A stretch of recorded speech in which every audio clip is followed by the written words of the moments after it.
ဘန်မှာအနှစ်30အလွတ်လွတ်ခဲ့တဲ့ဝန်ထမ်းတစ်ယောက်ကဘန်ကိုဖလန်ပြီးဓားမြတိုက်ခဲ့ရင်ဘာတွေဆက်ဖြစ်မလဲအမျိုးသားတစ်ယောက်ဟာဘန်ကိုဓားမြတိုက်နေတော့မှပဲတာဝန်ပြီးလို့ပြန်သွားတယ်လို့ဖော်ကိုင်ဘက်ကမျော်လင့်ပဲပြန်ရောက်လာပါတယ်တကားဖွင့်ထန်ကြားလိုက်ရတာနဲ့သူဟာအရန်ထိုက်လန့်သွားပြီးအနာကတက်တာတလုံးကိုတိုက်မိသွားပါတယ်အတန်ကြားလို့လာစစ်တဲ့လို့ဖော်ကိုင်ဖက်နဲ့ထိတ်တိုက်ဒိုးတော့မဲ့အချိန်မှာပဲကန်ကောင်းစွာနဲ့အဲ့ဒီလူကတခုခုကိုဝိုင်းစီပြောရင်ဒေါသတကြီးနဲ့လွှဲထွားသွားခဲ့ပါတယ်သူလည်းတက်ပြင်းချနိုင်တော့မှပတ်စံတွေကိုကားပေါ်ဆက်တင်ပါတော့တယ်6နာရီကြာအောင်ပတ်စံတွေကိုကားလေးပေါ်မရမနာတင်ခဲ့ပြီးတဲ့နောက်တပ်တွေကိုဖျောက်ဖို့ CCTV မှတ်တမ်းတွေကိုပါတခိုးယူခဲ့ပါတယ်ဒါပေမဲ့ပတ်စံတွေကအယမ်းများနေတာကြောင့်ကားတကားကပိတ်လို့မရတော့ပါဘူးဒါနဲ့သူကကားထဲဝင်ပြီးပတ်စံတွေကိုပြန်စီနေတော့မှပဲကားတကားကအပြင်ကနေအလိုအလျောက်ပိတ်သွားပါတော့တယ်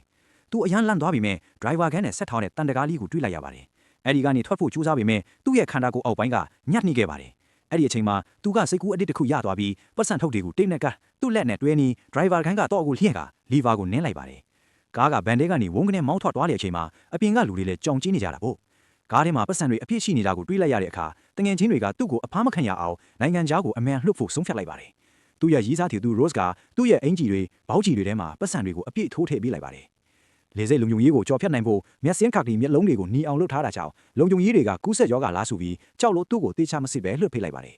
နိုင်ငံခြားကိုအောင်ပြန်စွာရောက်သွားပြီးမဲ့စူပါမားကတ်မှာရေဝယ်တဲ့အခါသူ့အင်ဂျီနှုံထဲကနေပတ်စံတွေကိုဆွဲထုတ်လိုက်တာကြောင့်စိုင်ဝန်တန်းကအံ့ဩသွားပါတယ်ဗန်ဒါးများမှုတရင်တွေဟိုးဟိုးကြော်သွားပြီးမဲ့သူကတော့နိုင်ငံခြားမှာပျော်နေပါပြီအနှစ်30စူးစမ်းခဲ့ရတဲ့ဘဝမှာအခုမှပဲလွတ်လပ်ခွင့်ရတယ်လို့သူခံစားလိုက်ပါတယ်သူက Rose ကိုနေ့တိုင်းဖုံးဆက်ပြီးလာခဲ့ဖို့ခေါ်ပြီးမဲ့ Rose ကတော့လာဖို့ညင်းနေခဲ့ပါတယ်